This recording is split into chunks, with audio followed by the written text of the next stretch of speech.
preacher lang po. Ang ating pong pastor ay nasa lugar po ng Paumbong. Amen. Kaya patuloy, kasama natin siya sa panalangin. Wala man siya dito physically, pero kasama natin siya spiritually. Alam ko, kasama natin siya ngayon na nagpupuri at nananambahan sa Panginoon sa lugar ng Paumbong. At muli po, nagpapasalamat tayong lahat sa umaga na ito dahil maulan. Amen? Para tayong naka-aircon, di ba? Malamig. Papasalamat tayo sa Panginoon dahil tunay nga na sapat po ang provision ng Panginoon sa atin ngayong umaga. At nandito pa rin po tayo sa ating tema for the month of July. Ang tema po natin ay giving importance or give importance. Pagbibigay ng importansya. Tama po? At kung pagbibigay lamang ng importansya, wala na pong ibang maibibigay tayo na example kundi ang Panginoon mismo na nagbigay ng importansya sa ating lahat. Amen. Na ibinigay niya ang sarili niyang buhay dahil sa ating kasalanan para tayo iligtas sa kapahamakan. Kaya kung pag-uusapan ng pagbibigay ng importansya, hindi tayo ang original na gumagawa nito. Diba? Tayo ay sumusunod lamang sa ginagawa ng Panginoon. Siya ang ating best example sa pagbibigay ng importansya. Kaya bilang anak ng Diyos, like father, like son dapat. Siya ay mapagbigay ng importansya, ganun din naman po tayo. At magbigay tayo ng importansya sa Panginoon. Diba? At yung una nating first Sunday, ang ating pamagat ay giving importance to the church. Sumunod ay giving importance to right decision. Sumunod ay giving importance to relationships. Ngayon naman po, pag-usapan natin, giving importance to the value of life. Pag-usapan naman natin yung buhay. Diba? Inaaniyahan ko po ang lahat na tumayo po tayong lahat at humingi muna tayo ng guidance sa Panginoon. Tayo pong lahat ay manalangin po. Ang manaming Diyos na makapangyarihan sa lahat, kami po ay nagpapakumbaba sa umaga na ito. Nire-recognize namin na Ikaw ang dakila, Ikaw ang makapangyarihan, Ikaw ang buhay, Panginoon, na Diyos namin na pinaglilingkuran. Marapat lamang po na Ikaw ang malaki, Ikaw ang mataas at kami ang mababa, Panginoon. Ipapasalamat kami sa umaga na ito sa pagbibigay mo po ng pagkakataon sa amin upang makapakinig ng inyong salita na tinuturing namin malaking kapakinabangan sa aming pamumuhay. Patuloy naming hinihiling ang mensahe po ninyo ay maging malinaw sa bawat isa sa amin. Turuan nyo kami na ma-appreciate namin ito at tanggapin namin ito sa aming mga puso.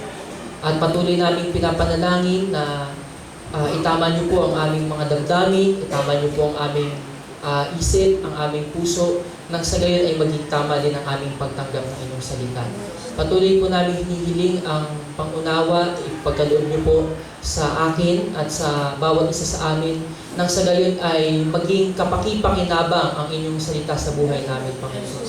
Patuloy namin hinihiling na gabayan niyo po ang bawat isang aming pastor sa lugar ng Paumbong. Patuloy niyo po silang ingatan ni Brother Jonathan at ni Brother Jomi. Patuloy niyo po silang gabayan doon kung paanong sila ipagpapala sa lugar na ito, maging pagpapala din naman sila sa lugar na ito. Salamat po. Ang lahat ng ito ay aming panalangin sa matamis na pangalan ng Panginoon. Amen. Makakapo na po tayong lahat. So sabi nga natin, pag-uusapan natin is about life. Okay? Pag-usapan po natin patungkol sa buhay. Dahil lahat po tayo ay may buhay. Di ba? We are living a life. Okay? Lahat tayo, we are living a life. Pero ang tanong, are we living a meaningful life? Are we living a valuable life? Ang tanong po natin this morning, is life valuable? Ang buhay ba ay mahalaga? At kung ang buhay ay mahalaga, gaano natin ito binibigyan ng importansya? Dahil maraming tao sa panahon natin, meron silang buhay. Pero masasabi ba natin nagbinibigyan nila yung importansya ang buhay? Mga kapatid, ako po naniniwala na ang buhay ay isang regalo at biyaya ng Panginoon sa atin. Tama po? Kung tayo ay maligtas, hindi lamang natatapos na tayo ay maligtas. Hindi lamang natatapos na ma-assured tayo na meron tayong langit na pupuntahan pagkatapos ng buhay na ito. Kasi kung gusto lamang ng Panginoon na ma-assured na merong langit na naghihintay sa atin, dapat kinuha niya na tayo agad. Tama po? Pero naniniwala ako na ang Panginoon ay merong plano sa buhay ng bawat isa sa atin.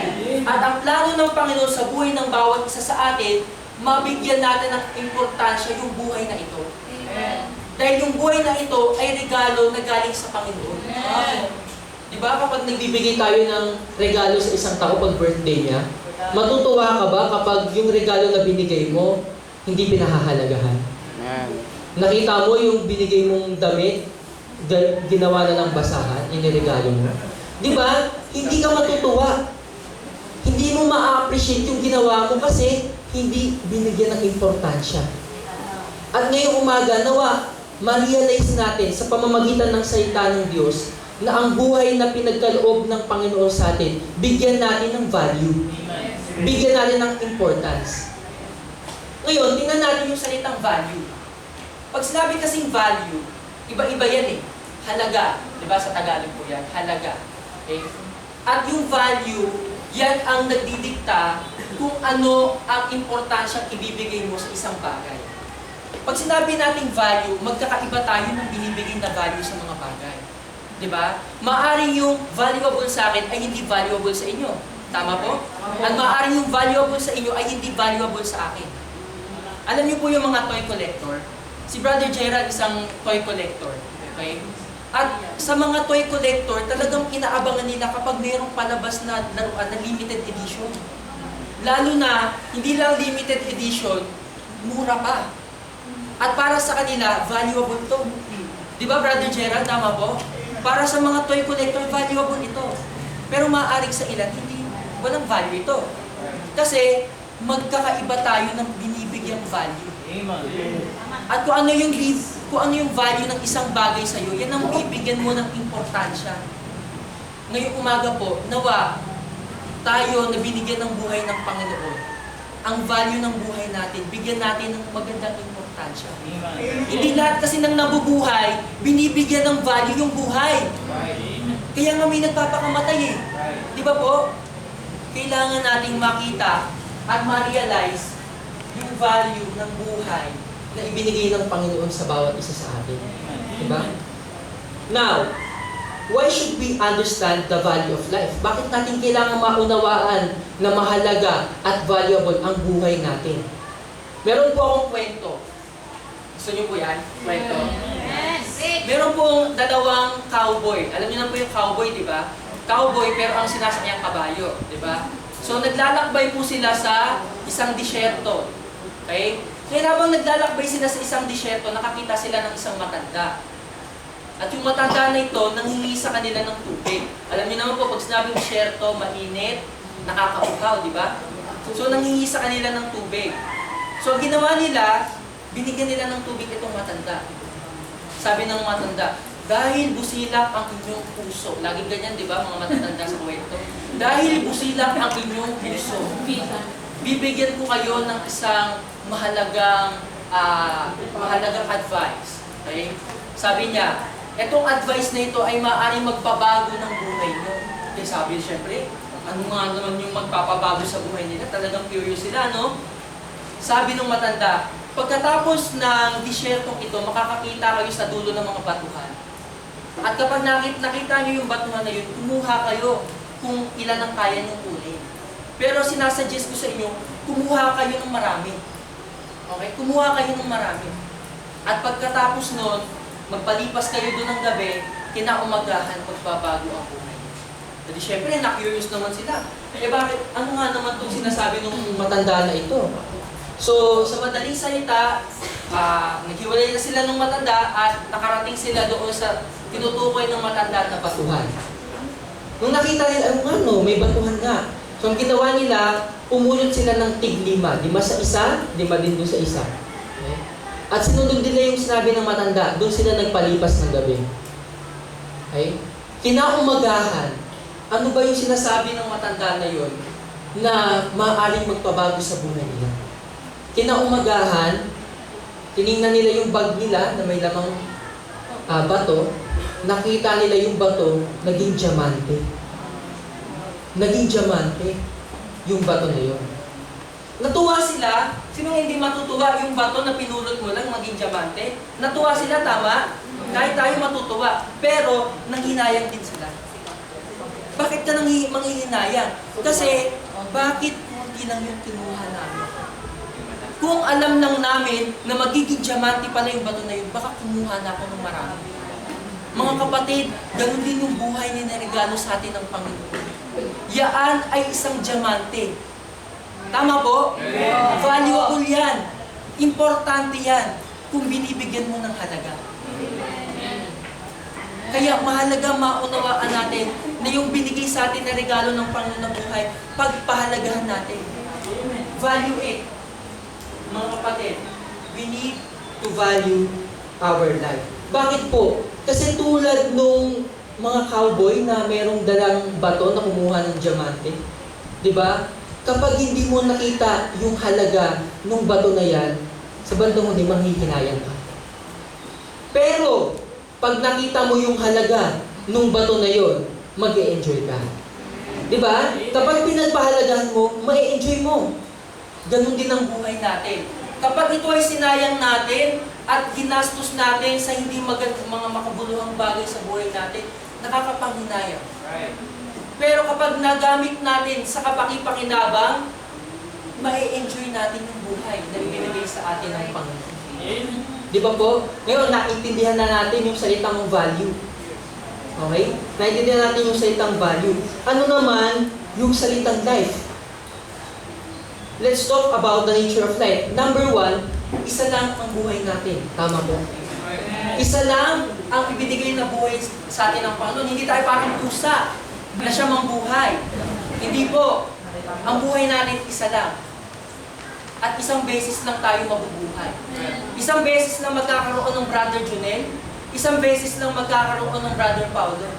Pag nagdanak si Brother Paulo, junior na yon, hindi na si Brother Paulo yon.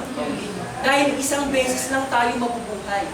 At kung isang beses lang tayo mabubuhay, hindi ba natin ito pahahalagahan? Kung isang beses lang tayo mabubuhay, hindi ba natin ito imamanage ng mabuti? Di ba po? Pangalawa, what is the nature of life? Pangalawa, life is congruent to time and time is limited. So life is limited as well. Ang buhay natin ay limitado lang. Alam niyo po, merong isang nag-conduct ng survey sa Amerika. Sa bawat 10 Amerikano pala, 8 ang naniniwala na sila'y immortal. Ha? Naniniwala sila na sila ay hindi sila mamamatay. Di ba? Sa isipin nyo, ang dami sa bawat 10, mayroong 8 Amerikano na gano'n ang paniniwala. Pero mga kapatid, lahat tayo ay darating sa oras ng kamatayan. Dahil isa lang ang buhay na binigay ng Panginoon sa atin. Ang tanong, paano natin binibigyan ng value at importansya yung buhay na iisa na ito? Ang tanong natin, gusto kaya ng Panginoon na pahalagahan natin yung nag-iisang buhay na yun na binigay niya sa atin? Sa tingin ko, opo, ang sagot. Gusto ng Panginoon na pahalagahan natin. Ngayon, kung ito iisipin natin, Brother Lester, para mo naman kami tinatakot niyan. Para mo naman kaming, parang binibigyan mo kami ng, ng deadline, parang gano'n eh. Hindi po. Keeping this in mind, mas mamamanage natin, mas pahahalagahan natin yung buhay na binigay ng Panginoon sa atin. Diba? Ngayon, ang tanong, paano natin magagamit pala ng maayos yung ating buhay? How can we utilize our life well? How can we seize life to the fullest? How can we make it productive to its full potential? Paano natin ito ma-enjoy? Yun ang ating pag-aaralan ngayong umaga. Diba? Okay. So number 1, kung meron po kayong notes, pwede po kayong mag-notes, pwede nyo po itong sulat. Number 1, paano nga ba natin mas pahahalagahan yung buhay na binigay ng Panginoon sa atin? Number 1, you need to abide in Christ. Number 1 is abide in Christ. Kailangan natin magkaroon ng tamang relasyon sa Panginoon. Mga kapatid, ano mang gawin natin sa buhay na ito, ito po ang dapat nating tandaan. Ano man ang gawin po natin sa buhay na ito, kung wala tayong Kristo sa puso, wala tayong magagawa. Amen. Meron akong natatandaan, meron isang mananampalataya, ang payo niya sa akin, hindi ko makakalimutan yung payo niya sa akin. Sabi niya, anak, saan ka man makakarating, ano man ang marating mong mga bagay estado sa buhay mo, huwag mong kakalimutan ang Panginoon.